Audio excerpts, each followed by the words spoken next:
Olá pessoal, boa tarde, prazer estar com vocês hoje no segundo episódio do Lado Business, o seu podcast que vai mostrar não só a inovação, o mundo dos negócios, mas o lado B do mundo dos negócios. Hoje nós estamos aqui para um episódio super especial, um episódio de um grande personagem que brilha nas telas, brilha no teatro, brilha no júri, brilha no agronegócio. Aliás, onde ele passa, ele brilha. Então, nós temos a honra hoje de receber um grande amigo, o João Lima Júnior. João, boa tarde. Boa tarde, Alexandre. Boa tarde, Adriano. Boa tarde, João. Eu vou começar agradecendo pelo convite, agradecendo por estar aqui. É de verdade uma honra. E te falando, a gente brilha, a gente sofre mais que brilha. Né? A gente sofre porque não tem nada que se faça bem feito se não tiver sofrimento, né? Se não tiver dedicação, se não tiver... se não abdicar de alguma coisa. Então, é isso. E eu gosto um pouquinho de fazer diversas coisas, né? Eu só tenho que tomar muito cuidado para não ser pato. Isso é muito cuidado, porque pato voa, anda, corre, nada e não faz nada direito, né? Então, assim, precisa apesar de muitas coisas, ter foco em todas elas. E esse é sempre o maior desafio de tudo, né? Muito bom.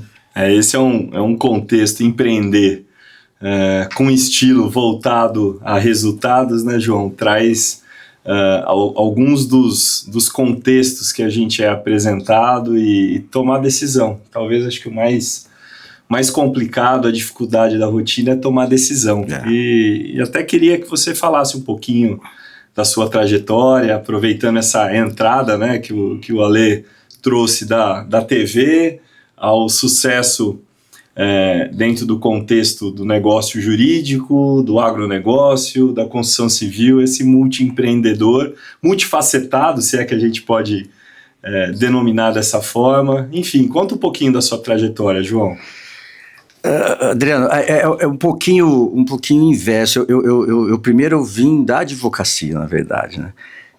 Eu quando criança, eu sempre gostei muito de artes cênicas, eu sempre gostei muito de atuar, e desde criança, 9, 10 anos de idade, eu sou de uma cidade chamada Dracena, que é do interior de São Paulo, e lá tinha os programas estaduais, grupos de teatro, e eu participava deles, e queria ser ator, sempre quis ser ator. Só que pelo caminho da vida, acabei aí a hora de fazer faculdade. Fui fazer faculdade de Direito, que eu gostava muito também, me encantava a profissão de advogado. E fui fazer Direito. Me formei em Direito, fiz mestrado em Direito Tributário, fiz doutorado em Direito Tributário. E eu já tinha o escritório, abri meu escritório logo depois que eu me formei. Me formei em São Paulo, na PUC São Paulo. E eu já tinha 7, 8 anos de profissão aí, de escritório, quase 10 anos, né? Não, 7, 8 anos. E aí eu comecei a advogar por uma pessoa do meio, que era um diretor chamado Wolf Maia, um diretor bem conhecido. Do estúdio. Exatamente, da escola. Eu comecei a advogar para ele, as questões pessoais dele, e comecei a advogar para a escola. E comecei a frequentar a escola. Né? Eu comecei a frequentar para fazer reunião, para ver problema jurídico. E aí eu ia, e aí ele, você não quer assistir essa aula? Você não quer assistir essa aula? E aí toda a minha vontade de... Te encantou. Toda a minha paixão ainda. Voltou. E aí eu falei, por que não, né? Por que eu tenho que ter uma profissão só? Né? Por que eu não posso fazer outra coisa, né? Quem que disse que a gente não pode fazer mais que uma coisa? Por mais que você já esteja engajado. Claro que tem os suas dúvidas de como vão encarar isso. Sim. Porque eu já tinha um escritório que estava começando a se concretizar com uma marca no mercado, uma boa clientela. Como é que eu agora viro ator? Sem perder a advocacia, sem que meus clientes olhem, que o mercado olhe, que a minha família olhe e diga, ele está abandonando a advocacia para aquilo, né? Então, é um trabalho duro, porque você precisa se dedicar a algo novo sem deixar o antigo, e mais, você tem que se dedicar mais ainda ao antigo, para deixar bem claro que você não está largando nada, entendeu?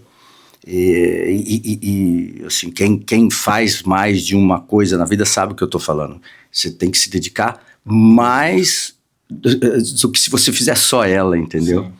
E aí eu fui, tem até uma história que isso foi logo no começo, a primeira peça que eu fiz, acho que foi a segunda peça que eu fiz, eu virei ator, eu tinha 32 anos de idade, quando a minha primeira peça, eu estreiei como ator.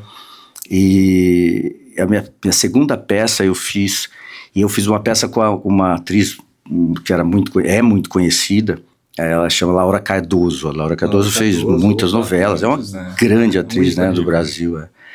E muita gente ia ver, o teatro era lotado.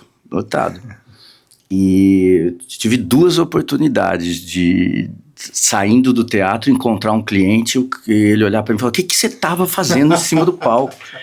Meu Deus do céu, você é meu advogado. O que você estava fazendo? Porque não sabia, a hora ele ia ver a Laura Cardoso e aí me viu entrando no palco, né? Com a mulher. Como parece meu advogado? Até que ele chegou à conclusão que era o advogado dele, entendeu? Isso aconteceu 2 vezes. E é isso, aí foi. Aí, como advogado, eu sou inquieto, né? Eu gosto de empreender. E eu acabei indo também para a questão de empresarial. Eu entrei no mundo, né, agrícola, eu planto soja. Aí acabei abrindo uma empresa de loteamento, eu tenho uma empresa de loteamento, e acabou, porque aí você tem a técnica de administrar isso, porque sem técnica não dá, né? E sem time, né? Não tem jeito, não tem como, só consegue fazer mais de uma coisa quem tem time para cada coisa, e time competente, senão não faz mesmo, não tem jeito. E nessa trajetória já, como ator e advogado, eu acabei indo para o CARF, que é um tribunal administrativo de julgamento de autos de infração da Receita Federal. É um órgão que é composto por representantes do contribuinte e representantes da Fazenda. É um tribunal em Brasília. E eu fiquei 10 anos lá. É super representativo no meio, principalmente direito tributário, né? Porque absolutamente todos os autos, hoje tem uns limites e tal, mas todos os autos de infração da Receita Federal são impugnados pelos contribuintes e vão para lá. Tem a primeira instância e a segunda instância está lá em Brasília, no CARF. Então a gente exercia o julgamento. E aí nessa época eu fui fazer Malhação. Você tá brincando que você trabalhou na Malhação? Fiz a temporada de 2012. 2012, pegou 12, 13. Né? Fazer Malhação. E aí eu tava... Legal. Esse ano eu realmente falei, meu Deus do céu, como é que eu vou dar conta disso? Porque eu tinha que gravar no Rio, eu tinha que julgar em Brasília, e eu tinha o escritório Campinas e São Paulo. Para cuidar. Então o roteiro sai no sábado, todo sábado. Sai o roteiro das gravações da semana.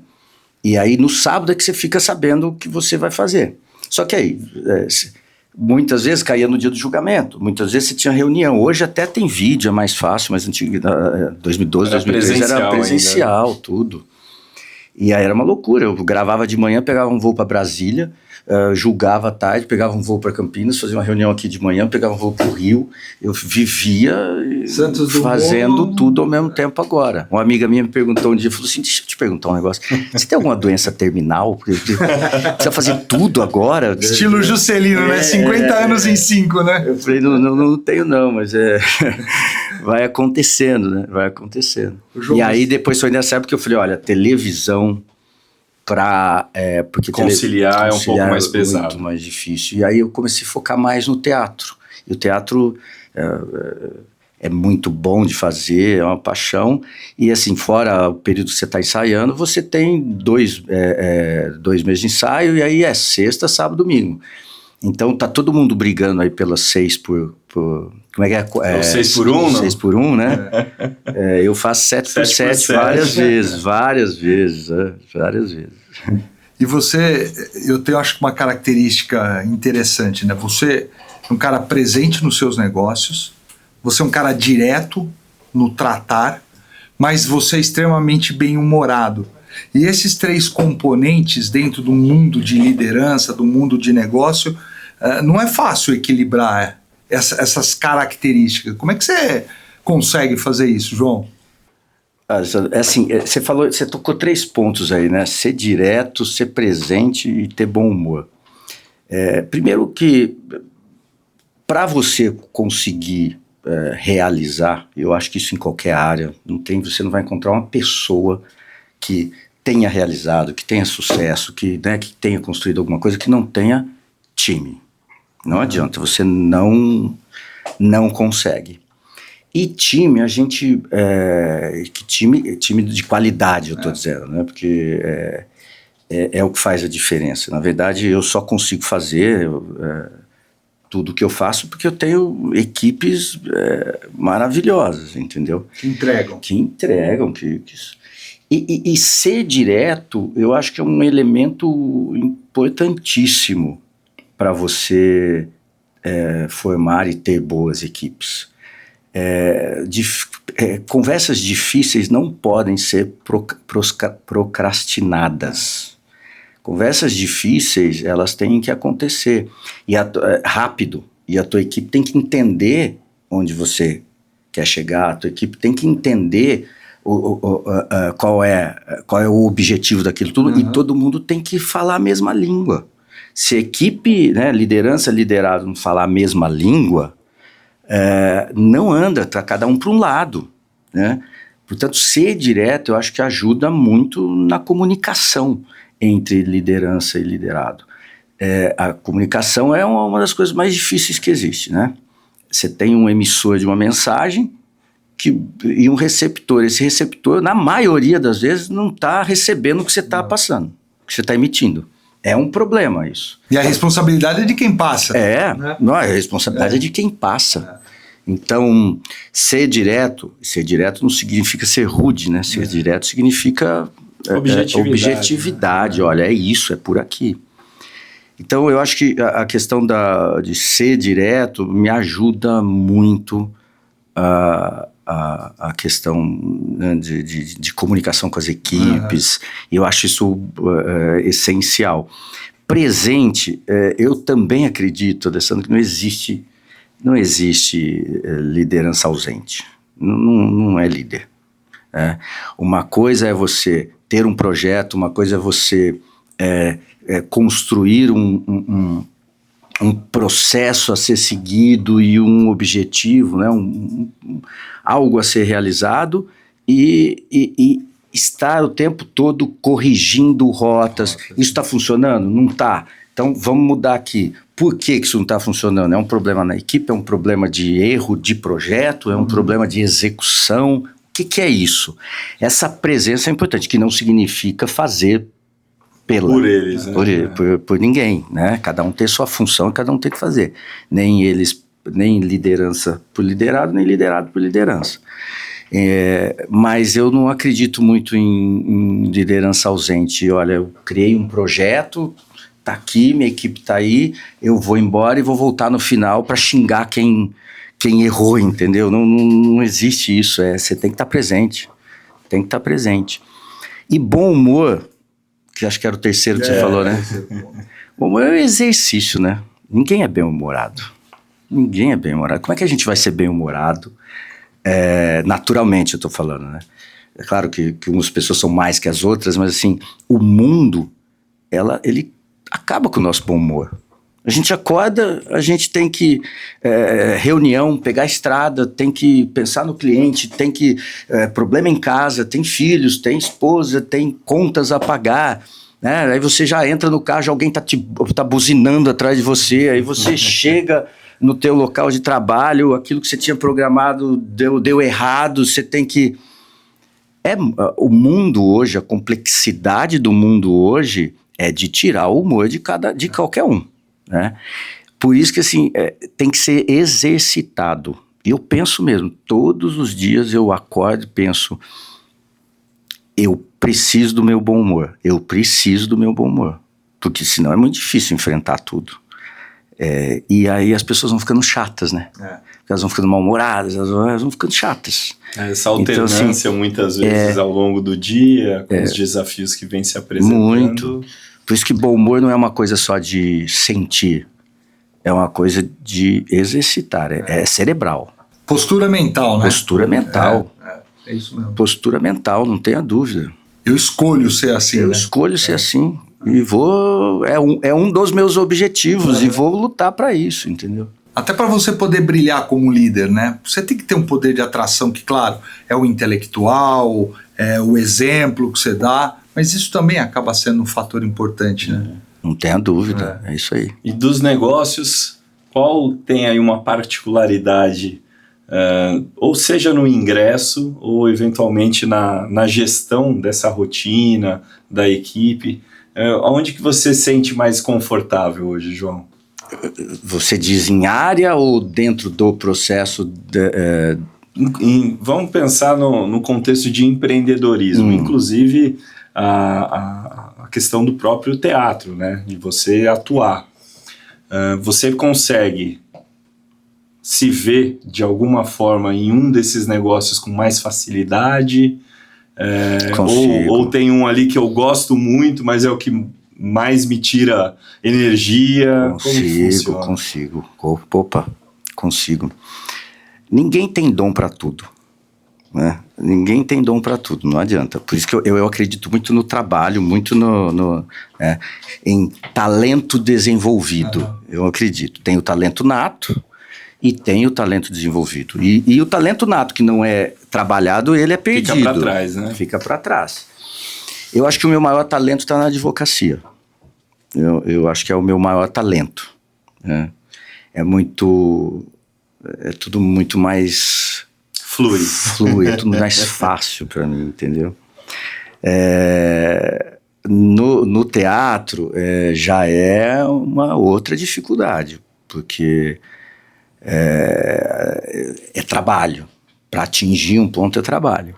E claramente eu vejo, né? Eu estava falando para vocês agora que eu vou estrear uma peça sexta-feira que vem.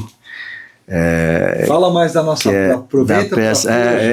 É no teatro, no Shopping Morumbi, em São Paulo. Chama Aluga-se um Namorado.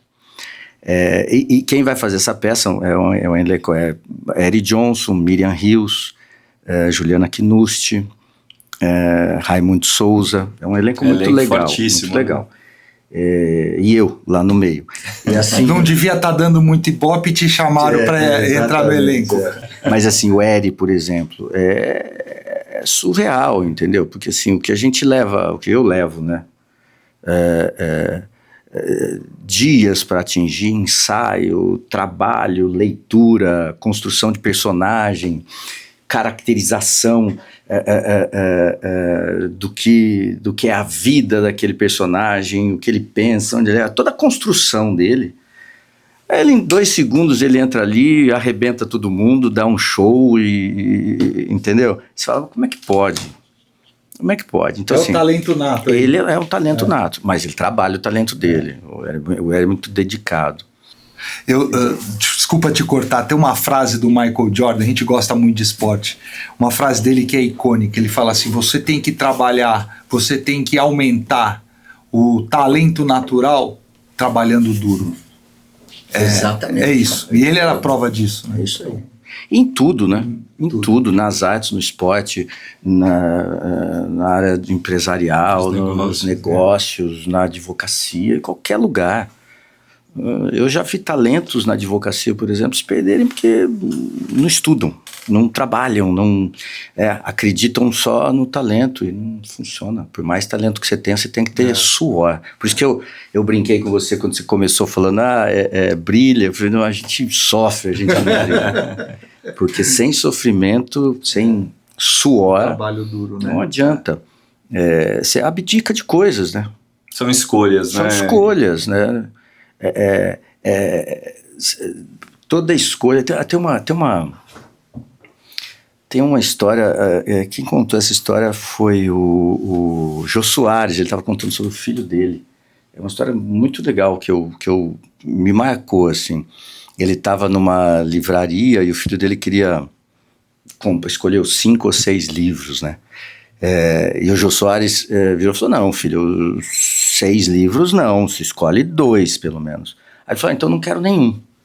Aí ele falou, pô, que mal criado, porque como assim? Se eu tô te dando 2 ainda? Ele falou, não, porque toda vez que eu tenho que escolher, eu tenho que abandonar algo, eu perco algo. Todas as vezes que a gente escolhe uma coisa, a gente deixa de escolher outra, a gente abdica, a gente pede. Para toda escolher tem uma renúncia. Escolher é perder, escolher é renunciar, né? Então, é isso. As escolhas vão guiando a nossa vida, mas elas, para dar certo, tem que ter suor, tem jeito. Agora, pensando nesse ponto, né? A importância da repetição para se chegar na maestria, mesmo para quem tem talento. E, ao mesmo tempo, a gente olhar o desafio que muitas vezes você escolher um caminho, um rumo, né? Porque as pessoas precisam sonhar com você. Qual que é a sua mágica para dentro dos elencos da vida, onde você passa, para fazer com que as pessoas, dentro dos princípios, dos valores que você acredita, compartilhem e sonhem junto? Adriano, eu acho que é um conjunto de coisas, né? Primeiro, quem está com você, quem está à sua volta, perceber claramente e você fazer perceber que realmente aquilo é importante para você, aquilo que você está fazendo é importante e que você se dedica e conhece, né? Porque se você está desenvolvendo algo, se você está criando algo, né, empreendendo, qualquer coisa, você precisa acreditar muito naquilo, porque senão fica vazio. E você só consegue engajar um time, né, ou ganhar a confiança de um cliente, ou ganhar a atenção e o aplauso da plateia, se você realmente for verdadeiro naquilo que você está fazendo. A verdade naquilo que você está exercendo é muito importante. E isso o teatro me ajudou muito, sabe, a entender, porque é impressionante.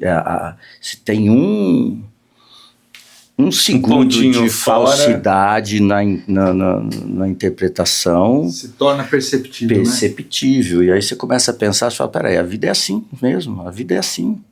A gente percebe quando uma pessoa, um projeto, uma equipe, seja lá quem for, né, não é de verdade, não está ali. E eu acho que isso é uma das coisas que mais engaja as pessoas do teu lado, entendeu?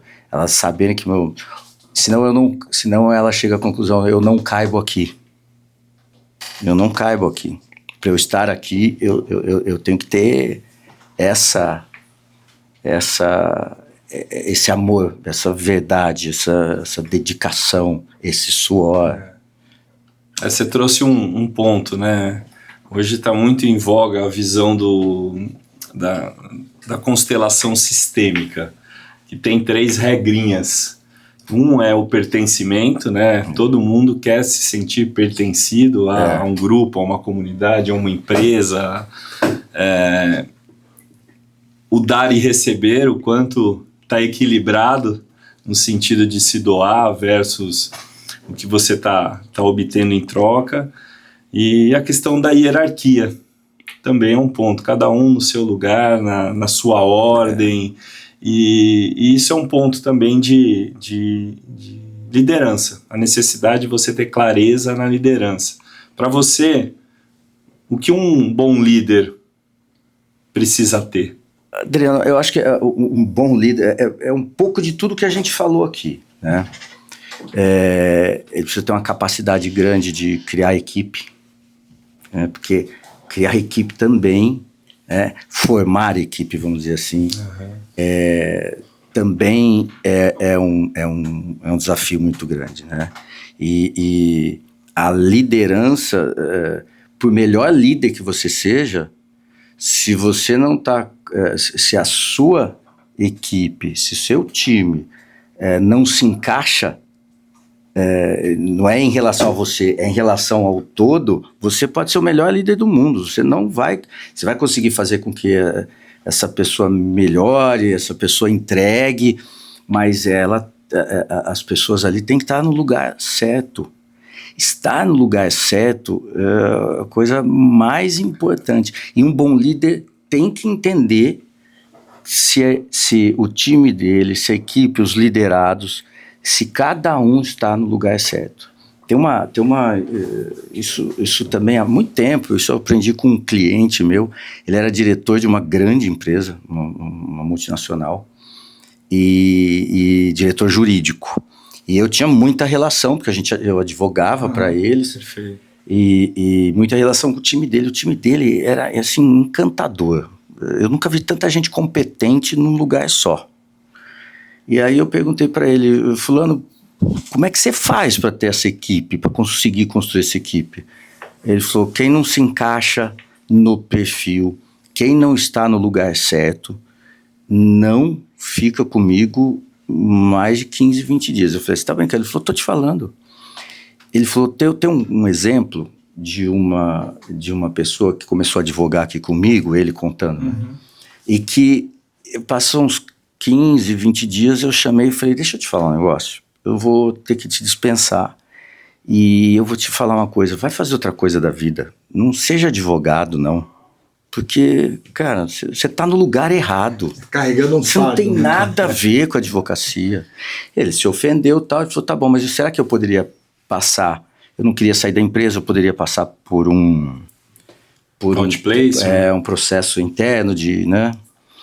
E ele falou, não, pode deixar, eu te referendo e tal, porque eu não tenho nada contra você, eu só acho que você não está no lugar certo. E quando ele estava me contando essa história, essa pessoa era o vice-presidente da empresa, porque ele saiu da advocacia, ele foi para outra área, eu não lembro se era comercial, se era... eu não me lembro que área especificamente ele foi, mas ele se tornou o vice, estava no lugar certo, ele estava no lugar errado, passou a estar no lugar certo. E liderar, entender que muitas vezes para você não vai conseguir liderar um time que não está, né, que as pessoas não estão nos lugares delas. Porque o líder é bom, engaja, faz a coisa rodar, cria processos e procedimentos bons, mas quem faz acontecer é o time, não tem jeito. Então tem que ser o time certo. É a mesma analogia com o esporte, né? O técnico, ele muitas vezes ali é o maestro. Exatamente. Precisa saber se comportar e fazer uma liderança até situacional, conforme o perfil. Tem alguns que precisa ser mais forte na fala, outros você só faz uma provocação no sentido de, aí, você não vai aparecer para o jogo, e cada um responde, né? E essa questão que você trouxe da necessidade da função, de encontrar a função atrelada a tipo de atividade e o perfil que o colaborador em qualquer uma das do mundo dos negócios, né? E ser líder é isso, né? Precisa ter esse olho clínico, precisa ter essa luta. É saber que esse cara não funciona aqui, mas pode funcionar aqui. Você estava falando de futebol, quantas vezes a gente vê jogador de futebol que ele era zagueiro e o técnico passou para lateral, passou para o meio campo, e o cara voa. E não ia lá como zagueiro, entendeu? Isso tem muito no futebol. Quem acompanha o futebol sabe disso. Eu lembrei de uma história agora, falando de atuação. Franco Zeffirelli, que fez aquele clássico Jesus de Nazaré, fez para a TV Raia italiana. E contrataram o ator que foi o personagem Jesus. Mas eles tinham escolhido ele para ser Judas. E na hora que prepararam ele, e ele olhou no espelho, ele falou assim, puxa, se Judas vai ter esse olho e essa aparência, como é que vai ter que ser Jesus, né? Então um baita de um exemplo de como é que tem que ter essa percepção de quem está à frente de mexer as peças da forma mais... Ainda que você tenha tudo preparadinho, opa, nós falamos muito aqui de manhã de adaptabilidade, né? Da importância da adaptabilidade. É isso, né? É isso aí. É ser flexível hoje. E tem um aspecto de multigeracional, que é algo que a gente está encontrando. Esses desafios das gerações e a gente conseguir conciliar, entender isso como uma nova realidade para se aproximar e conseguir tirar o melhor de cada um. É isso. Eu tenho um pouco, assim, no meu dia a dia, eu tenho um pouco de dificuldade de eleger um responsável por algo que não está acontecendo. Algo responsável por isso. Então, a gente fala, geração é difícil, né? Hoje, geração Z não para nos lugares, não. Mas nós somos uma geração, né? Cada um tem a sua geração e a geração em si não significa que a gente é exatamente igual à geração, né? Flexibilidade, precisa ser flexível, precisa, mas tem coisas que não cabe. Não cabem, não pode ser flexível, não pode ser flexível. Tem coisas que você não... Se você for flexível em determinadas coisas, você não vai atingir teu objetivo, não adianta. Tem coisas que são inegociáveis. Inegociáveis, lembra do Magri, imexível? Não tem jeito, não tem jeito. Então, assim, eu acho que todos esses componentes aí tem que estar presentes. A gente tem que entender as gerações, a gente tem que ser flexível. Mas a gente tem que entender também que tem objetivos, né? E nada disso pode tirar uma empresa do objetivo dela, né? Um líder do objetivo, ou do objetivo do projeto. Então, assim, maleabilidade é importante, né? Tudo isso é importante, mas eu acho que tem coisas inegociáveis. Faz todo sentido, né, João? Primeiro, é um desafio, muitas vezes, a gente conseguir formular o nosso objetivo, deixar claro, depois tem que comunicar. Agora, trilhar esse caminho com pequenas pedras, obstáculos, como a gente remove, fica mais suave se você consegue fazer com que todo mundo enxergue esse horizonte lá na frente da mesma forma. E é natural, acho que você trouxe um ponto. Nós precisamos também ter essa compreensão que nem sempre tudo se encaixa. E quanto mais natural essa seleção for, é um sinal que a tua base está forte, né? Que a tua empresa tem esses princípios, esses valores. Estou dando exemplo da empresa, mas pode ser para qualquer outro grupo, né? E hoje a gente tem até dificuldade de falar desses aspectos, né? A gente pisa em ovos para eventualmente colocar uma posição específica quando se trata de ou questões geracionais ou do modo de ser e pensar. E a convicção é importante. Eu acho que você trouxe aqui um grande ponto. Vai precisar muita resiliência, vai precisar ter um trabalho em equipe, cada um precisa saber a sua função, a sua caixinha. E mais do que isso, acho que o último que falou isso foi o Bernardinho, mas tem outros grandes técnicos que mencionam a capacidade de você poder cobrar, né? Cobrar qualquer pessoa, seu colaborador, seu pai, eventualmente seu filho, sua esposa, é um sinal de respeito e que você acredita nela, que você enxerga o potencial. E às vezes isso sensibiliza, né? Eventualmente as pessoas não estão preparadas para... E quando eu falo cobrança, lógico, sempre com respeito, da forma correta, mas faz parte da vida, né?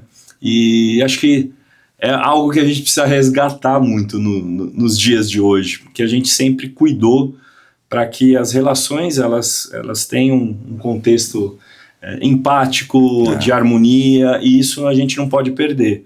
Mas quando você está tratando de um objetivo, de uma meta, de algo que está claro, nós temos que ter clareza que é por aquele motivo, aquele propósito, né? É isso aí. E não é fácil tratar desses temas.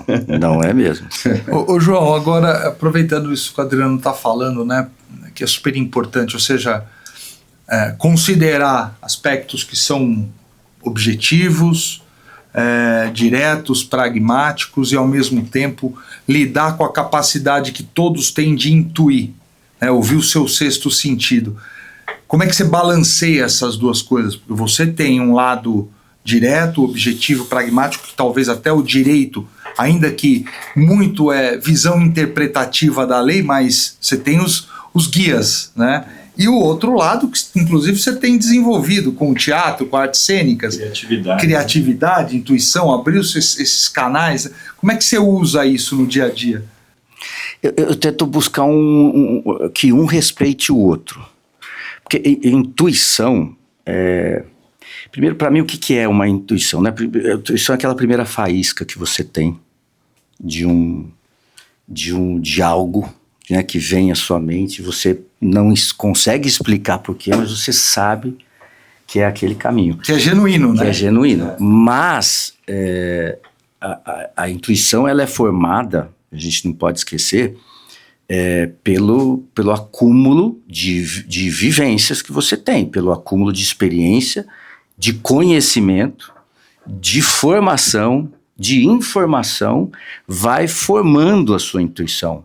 Desde o colégio que você foi, a religião que os seus pais tinham e que você acabou seguindo ou não, mas que você frequentou, ou a política que a sua vida, onde você foi inserido, que política era aquela, que lado, esquerda, direita, tudo isso vai formando a intuição da pessoa. Eu dou um exemplo que é assim, a gente está falando de futebol, né, Adriano? Juro, eu não consigo ter uma intuição. Eu não consigo ter intuição se eu for ver um jogo de beisebol, porque eu não sei absolutamente nenhuma regra de beisebol. Eu não conheço beisebol. Não sei nada de beisebol. Aí eu entro num estádio de beisebol e falo, opa, eu tô com uma intuição que essa jogada não tem intuição. No máximo você vai chutar. No máximo você vai dar um palpite qualquer do nada, né?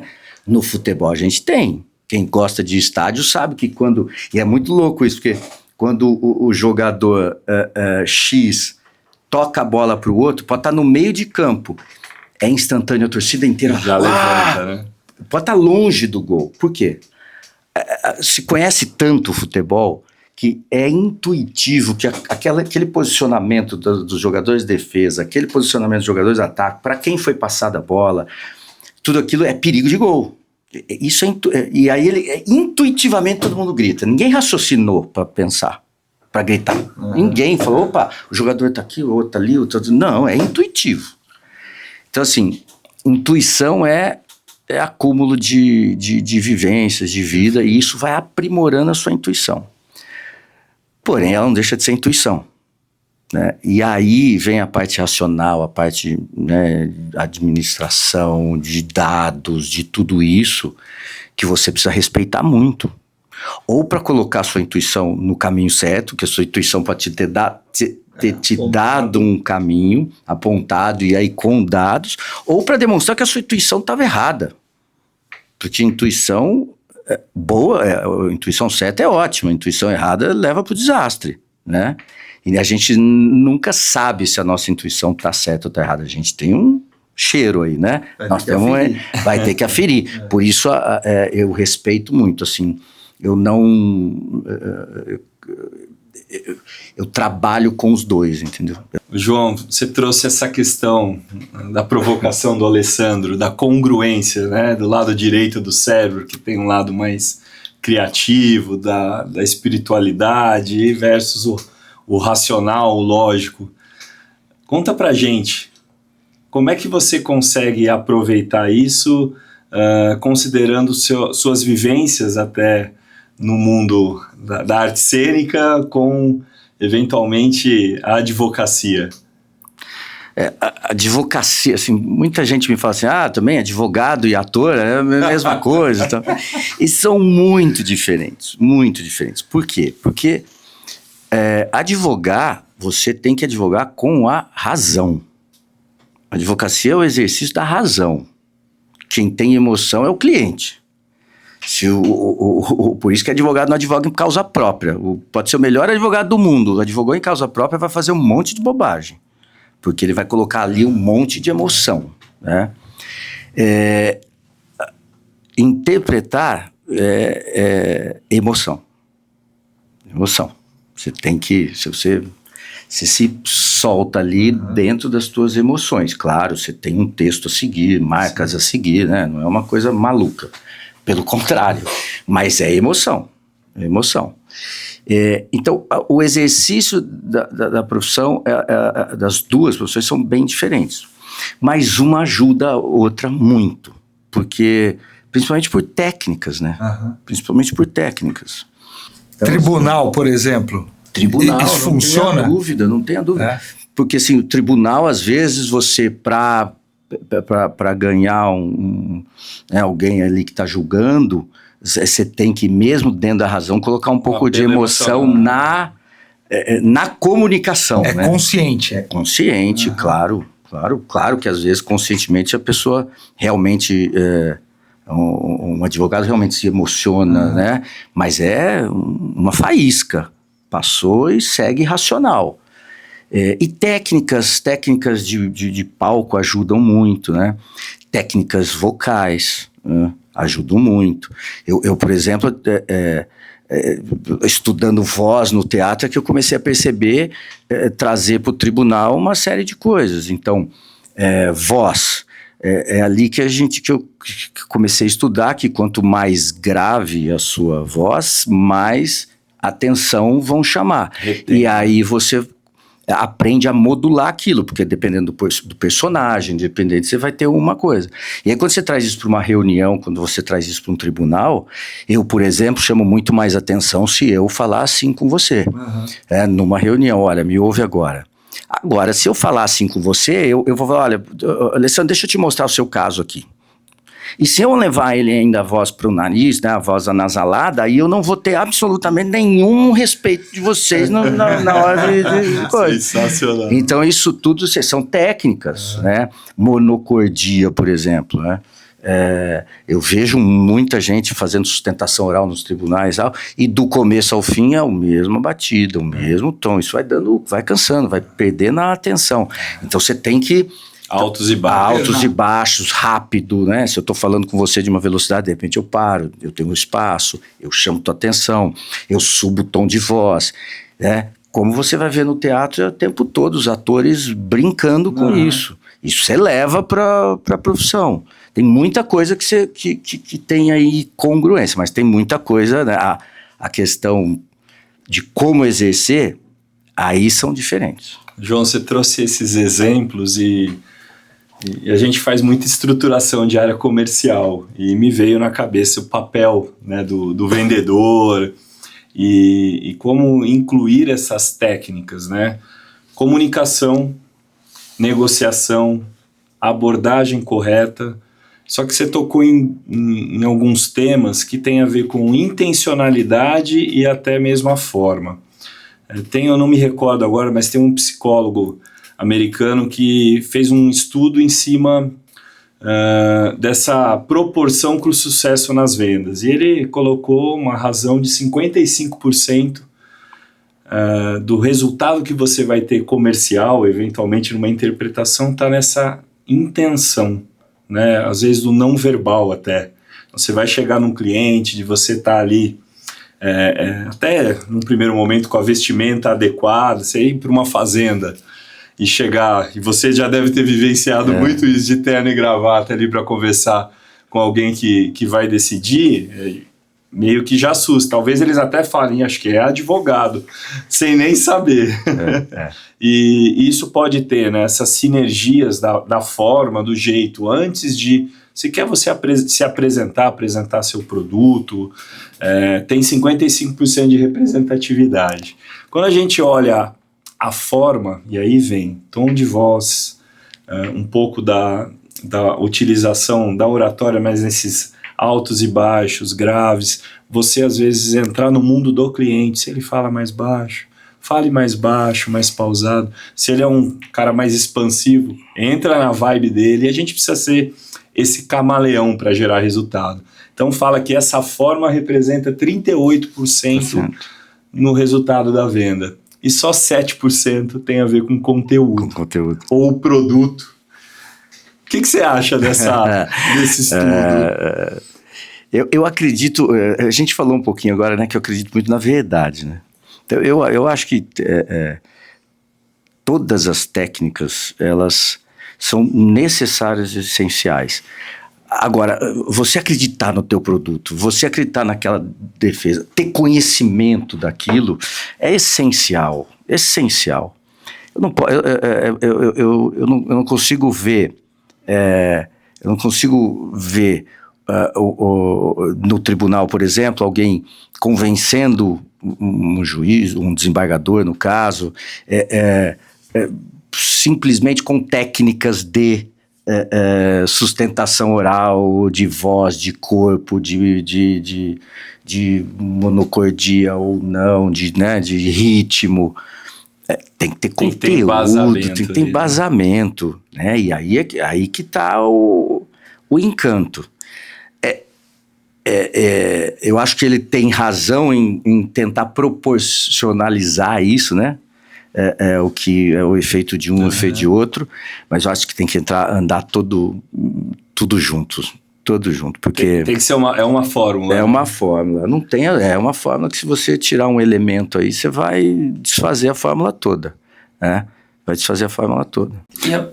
Pode falar. Não, eu tava curioso aqui para te perguntar uma coisa, cara.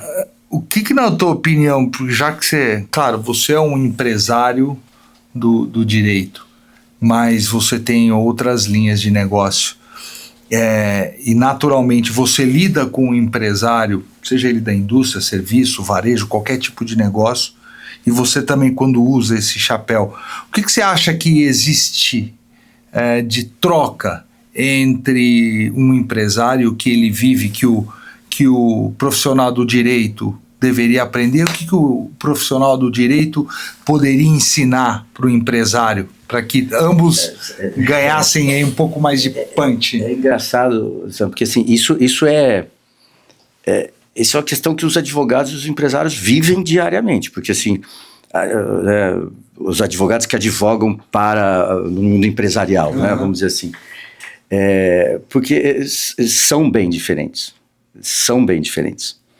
Isso é uma coisa que eu tento levar para o escritório, para toda a equipe do escritório, que, olha, nós precisamos entender os lados. Então, assim, o que é um empresário? O empresário é um otimista, né? O empresário é um otimista. Ele tem uma ideia, ele tem um projeto e ele fala, eu vou e vou atingir, né? E ele enxerga o objetivo dele, ele enxerga o caminho dele e ninguém segura. O que é um advogado? O pessoal mais pessimista que eu conheço na face da Terra, porque o trabalho dele é enxergar problemas. Riscos. Você quer chegar lá? Tá, só que deixa eu te contar, aqui no caminho tem isso, aqui no caminho tem aquilo, tem não sei o quê, tem a lei X, tem a lei Y, tem a fiscalização, tem a justiça do trabalho, tem a lei ambiental, tem lá, seja lá qual área for, tem todos esses problemas. E o empresário falou, não interessa, eu quero chegar lá, eu vou. E o advogado, não, é o contrário. Até parafraseando meu pai, que também é advogado, ele falava assim, tem muito advogado que mostra a problemática para vender a solucionática. Mas tem muita problemática. Só tem problemática. O advogado é criado para chegar a problema. Lógico. Se não tiver problema, você não precisa de advogado. Lógico. Né? Ainda mais no Brasil. Né? Prever problema. Porque você vai fazer um contrato, você vai fazer um negócio, você tem dois momentos, né? O antes do problema e o depois. E o bom advogado é aquele que prevê o problema e evita esse problema. E todo empresário também tem um quê de advogado, porque acha que domina as situações. E não domina. Né? Tá. O empresário, como ele é um otimista, como ele enxerga o caminho de Oz ali, de pedras douradas e tal, ele acha que o advogado está atrapalhando. Né? E o advogado não entende o outro lado. entendeu? E os dois estão certos nos papéis deles. Se complementam. Se complementam. Só que se um não se colocar no lugar do outro, né, é difícil. Então, assim, é o que eu bato todo dia na mesma tecla. Para os nossos advogados do escritório, se coloque no lugar dele. Às vezes a melhor decisão jurídica não é a melhor decisão do negócio dele. Juridicamente está correto, mas o negócio dele vai degringolar. Não é por aí, entendeu? Ou ele aceita aquele risco. Mas assim, essa é a dinâmica. Aí quando é muita tensão, aí eu vou pro palco. Aí eu falo tchau. Mas você usou o termo, né? A importância da prevenção. E eu vou puxar aqui, até pelo escritório, nessa trajetória de muitos anos, uma das áreas tem tido muito sucesso e agora vai ter que ser protagonista. A gente tem até conversado muito sobre isso, que é a reforma tributária. Qual a prevenção que você consegue fazer desse desafio para todos os... a gente estava falando de empresário, só antes de entrar aí, o Alessandro estava me perguntando, antes até da gente começar, sobre aprendizados, né? Porque o advogado aprende muito com o empresário aprende muito com o advogado. E uma das coisas que me marcou, assim, eu tenho um cliente ainda, depois virou amigo, virou meu sócio, hoje ele é meu sócio num projeto, e eu advogo para ele há muitos anos. Então eu conheço há muito tempo. E lá atrás, 20 e poucos anos, a gente entrava numa sala e debatia e encontrava um caminho. E aí, quando eu achava, então vamos, ele falava, não, agora a gente vai achar o plano B. A gente vai achar o plano B. E eu falava, mas vocês ficam 2 horas aqui, esse plano A é ótimo. Não, mas pode dar errado. Eu preciso achar o plano B. E aí a gente debatia, bom, tudo bem, se esse aqui vai... Aí ele falava, eu preciso do plano C. Ele não começava nada sem plano A, plano B e muitas vezes sem plano C. E aí corta, passou o tempo, o filho dele foi se casar, se casou na Bahia, em Trancoso. E a empresa dele é uma empresa de produção de eventos. Ele faz grandes eventos, uma empresa muito boa. E o filho dele foi se casar em Trancoso e os convidados foram para lá. O casamento, se não me engano, era umas 5 horas da tarde. Quando foi umas 2h30 da tarde... Chuva. Não, mas não foi uma chuva, eu nunca vi aquilo. Mas foi um temporal e o vento entrou por baixo da lona. Ele tinha montado uma tenda, ele tinha uma casa grande lá com um quintal enorme, ele montou tudo lá, sei lá, 400 convidados. E sabe o que é destruir? Absolutamente tudo. Destruiu. A gente estava hospedado lá perto, né, ali do lado. A gente falou, meu Deus do céu, acabou o casamento. E aí ele passou, sei lá, 15, 20 minutos, né? A gente falou, bom, eles vão cancelar.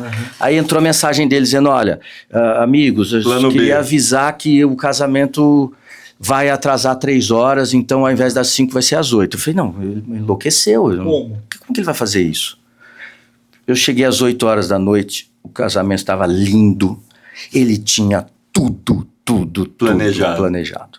Numa época que eles escolheram porque não tinha chuva, nessa época. Foi para testá-lo. Ele tinha tudo planejado, ele tinha outra tenda, ele tinha uma equipe que ele contratou, que ficou na retaguarda, em stand-by, ele contratou para nada, não, vocês vão passar o dia aí.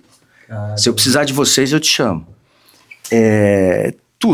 Tudo ele tinha já fechado, quase que uma segunda festa, caso acontecesse aquilo. E não teria casamento.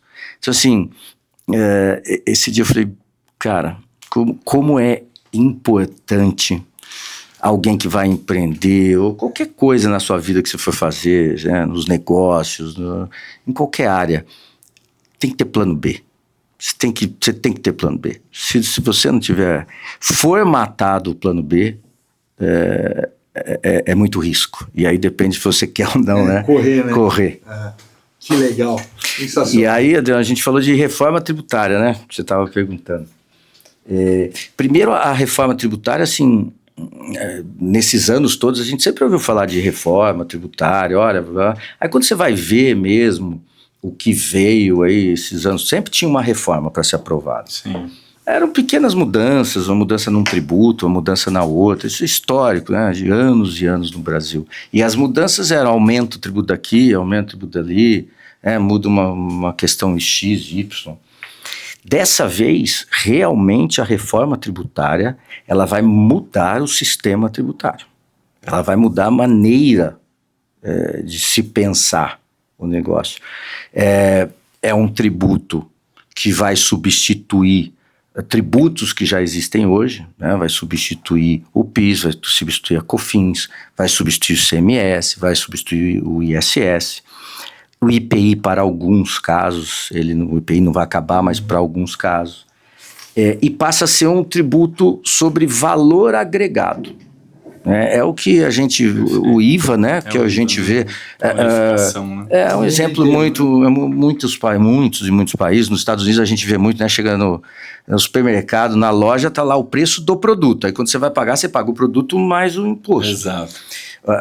As empresas passam a ser meros coletores de tributo, porque o tributo tem uma não cumulatividade plena, a reforma. A gente tem, o ICMS também é não cumulativo, PIS, COFINS é não cumulativo, mas não é uma não cumulatividade plena. Essa é plena. O que significa isso? Tudo que na cadeia eu compro uma matéria-prima, compro um produto, que eu for recolher de imposto, vai virar 100% um serviço que eu contrato, 100% crédito. Então, quando eu vendo o meu produto,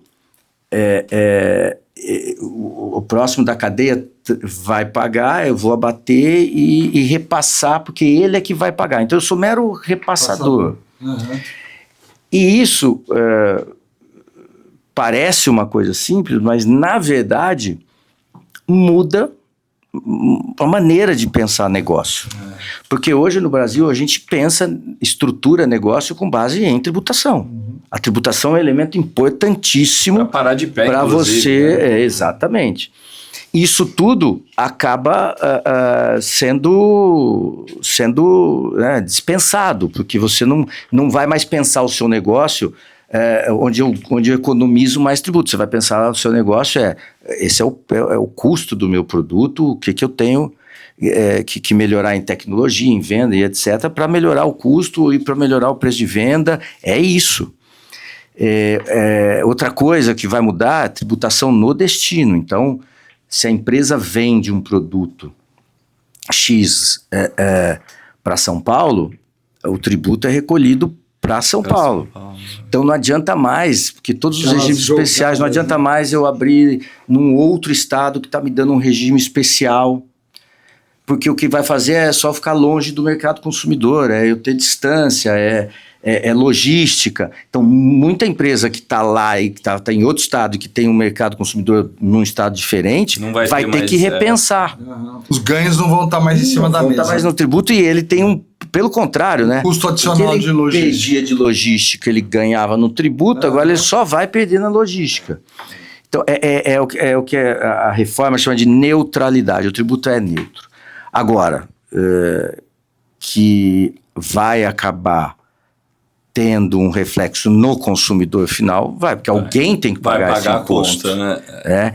E como a cadeia não é que vai pagar, é o IVA, o imposto sobre valor agregado, no final quem vai pagar vai ser. Então a gente tem aí uma inflação já contratada, né? Porque eu não tenho dúvida que quando isso vier... Quando mexe, quando vem à tona... Você tem setores, e é para todos os setores. Sim. Né? Você tem setores que hoje só pagam, veja que esses dois tributos, né, que é o IBS e o CBS, que é o mesmo tributo, mas dividido porque é federal e o outro é estadual e municipal. Eles substituem PIS, COFINS, ICMS, ISS. Serviço, por exemplo. Serviço hoje não paga ICMS. Não. né? Serviço não paga ICMS, não paga IPI. Quando você agrega esses dois tributos, o IBS e CBS, para o serviço, você está agregando a substituição dos 5. Entendeu? Vai ter um impacto. Vai ter um impacto. Tudo bem, mas eu presto serviço para uma empresa, vai ser crédito para ela, o que ela me pagar. Então, para ela não vai sentir. Ok, mas e para o consumidor final? Acaba recaindo. Então, atinge a reforma atinge todos os setores, ela melhora para as empresas no sentido da neutralidade. Sim. Mas ela mexe com muitas estruturas que vão ter que ser revistas, etc. São 24 milhões de empresas no Brasil que vão precisar se reestruturar, avaliar bem, seja na precificação, seja numa estratégia de expansão ou de uma revisão do processo logístico. Tudo isso. E acho que é um momento, né, de se antecipar. E a minha pergunta foi essa, né, de previsão. Sugiro aqui até que a gente faça um podcast só para tratar disso, já que vocês são extremamente... E é importante ressaltar, né, João? Vocês já estão fazendo um trabalho junto às empresas, né? Criando comitês, e acho que isso é um papel de até parar, de ajudar alguns empresários a ter perenidade. Eu estou enxergando, vai ser um movimento grande, que a gente tem que ter bastante cautela e planejamento. Acho que a palavra em si é planejamento. E esse planejamento ele está atrelado à continuidade do negócio e de vários setores. Acho que esse é um ponto que você trouxe, seja varejo, seja indústria, serviço. Todos os setores. Nichos específicos, né? É isso aí. Tem que se planejar. Vai mudar porque, assim, exemplo simples, né? Só tem direito a crédito se o tributo for recolhido. Então, você vai para uma empresa que está no regime simples, ele não vai ter... O direito de crédito vai ser limitado, porque só aquela partezinha que o simples recolheu. Será que as empresas que têm contratos com as empresas de fornecedor, com fornecedor, simples, né? Vai se manter contratando uma empresa simples, se na outra ela tem que valer muito a pena no preço aqui, mas a gente sabe que no final... A maioria das vezes não vale. Exatamente. Então, assim, muda suprimentos dentro de uma empresa. Contratos, muda muita regra. Muita regra. Se você não rever os seus contratos, a hora que entrar é agora, tá? Porque assim, ano que vem já tem um ano teste ali, né? Que entra com 1% de alíquota, 0,9 para o CBS, 0,1 para o IBS. Em 2026 está valendo o CBS, né? Ou a CBS. E aí você tem muito pouco tempo para se ajustar.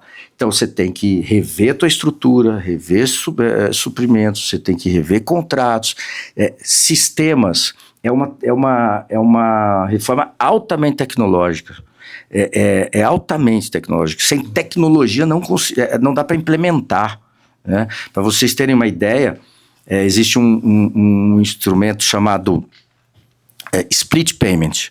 O que é o split payment? Que está na reforma. Você compra mercadoria, né, de um fornecedor. Quando você paga para o banco, né, você vai pagar por algum meio eletrônico de pagamento, né, Pix ou depósito, seja lá só transferência, o banco automaticamente é ligado, as instituições financeiras vão estar ligadas no órgão gestor desse tributo e automaticamente... Não vai para o caixa da empresa. Não vai para o caixa da empresa, vai para o caixa O governo vai gerenciar isso? De quem arrecada, seja da União ou seja Estado e município. E aí vai para tua mão o dinheiro do teu produto. Só que depois você pode ter saldo credor, e aí isso tem que ser devolvido para você. É altamente tecnológico, entendeu? E os sistemas das empresas têm que ser... Tem que se adequar. Tem que se adequar. Então, não tem para onde você olhe para a empresa que não tenha alteração Algum com a impacto. reforma. Por isso precisa. E já está adiantado. Eu faço bastante palestras sobre a reforma, hoje palestras em company, principalmente, e eu começo com uma frase do Shakespeare, que é: estar pronto é tudo.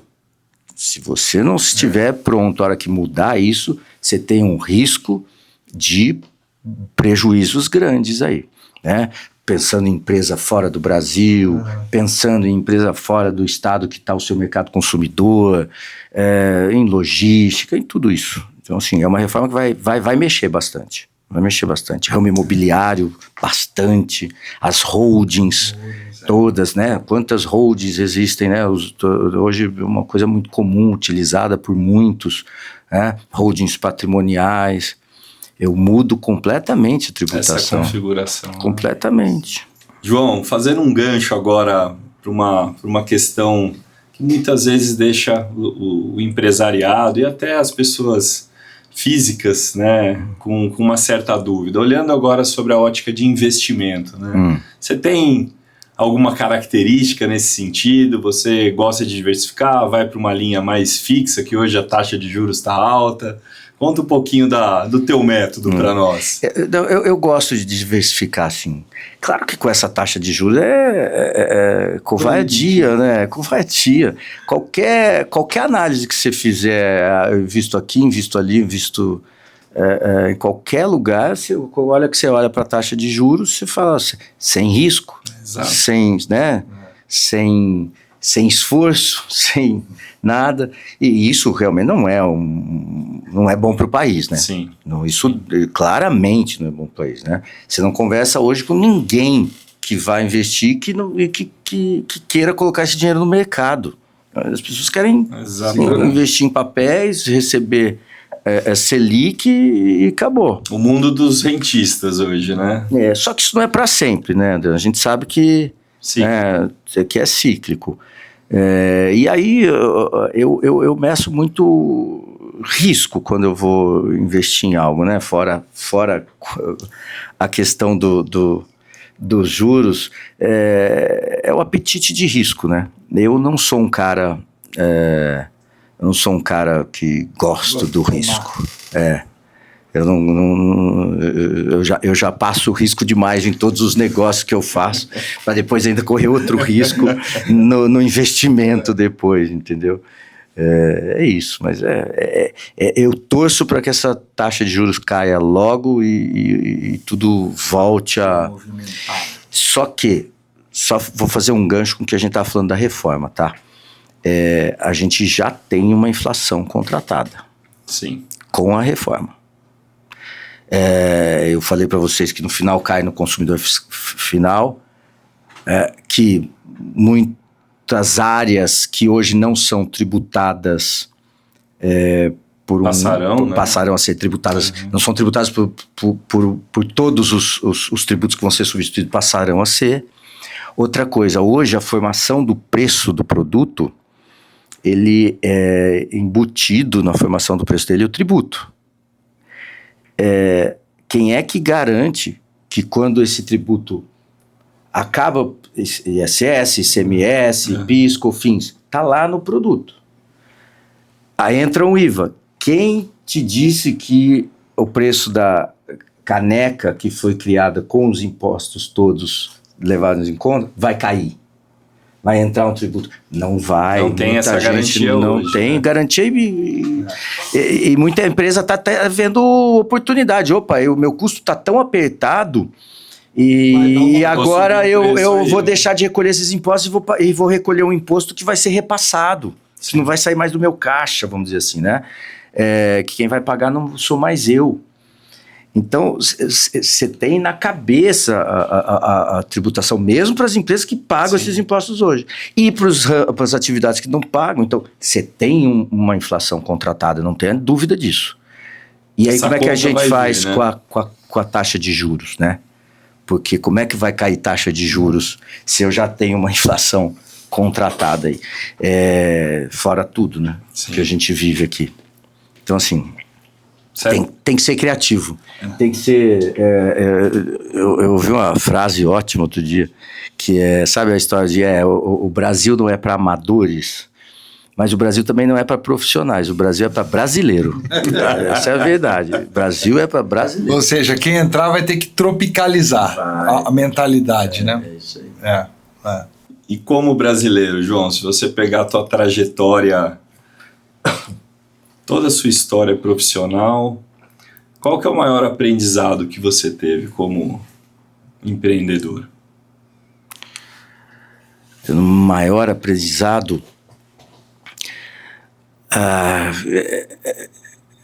é que se você quiser empreender, mais importante que o teu negócio, mais importante que o teu projeto é a tua equipe. A gente já falou sobre isso aqui hoje, mas não existe êxito sem equipe. Você pode ser a melhor pessoa do mundo, não existe êxito sem equipe, não existe. Então o maior aprendizado que eu tive é qualquer coisa que eu queira fazer, monte um bom time. Eu quero fazer mais de uma coisa, eu quero atuar em diversas áreas, então monte bons times, uma em cada um. E olhe os seus negócios separadamente. Não deixe o seu lucro de um pagar o prejuízo do outro. Porque aí você não vai consertar o que está errado enquanto um está pagando o outro. E times, sempre, equipes estruturadas, pessoas boas. O mundo, por toda a tecnologia que a gente tem, mas o mundo ainda é feito de pessoas, não tem jeito. Esse é um mantra, né? É um mantra, mas ele precisa ser absorvido, porque o que nós encontramos na maioria das empresas é um sentimento de extrair aquilo que o empresário quer extrair da equipe, mas a contrapartida para que haja performance, capacidade de entrega, alinhamento, etc., nem sempre vem na mesma direção. E é bacana a gente estar ouvindo de você, que é um empresário, usando o termo do Adriano, multifacetado, e que tem êxito em todas as frentes de trabalho. É super legal a gente ouvir isso, porque fica a dica para o empresário: nunca deixe de investir no teu maior ativo, pessoas. Isso aí, pessoas. Muito bom, pessoal. Tivemos aqui o prazer de receber João Lima Júnior, sócio-diretor da Lima Júnior Castro Ferreira Advogados, um empresário, um amigo, uma pessoa que nos honrou hoje com a participação. João, muito obrigado. Eu que agradeço, Alessandro. Foi muito bom, Adriano. Obrigado. Foi um prazer estar aqui com vocês, de verdade. Vocês, apesar de ser o segundo episódio, vocês já estão craques nisso, sabia? Vocês foram muito bem. Obrigado, gente. Foi muito bom. Obrigado muito e estou honrado por estar aqui com vocês. Valeu, João. Obrigado, João. Valeu.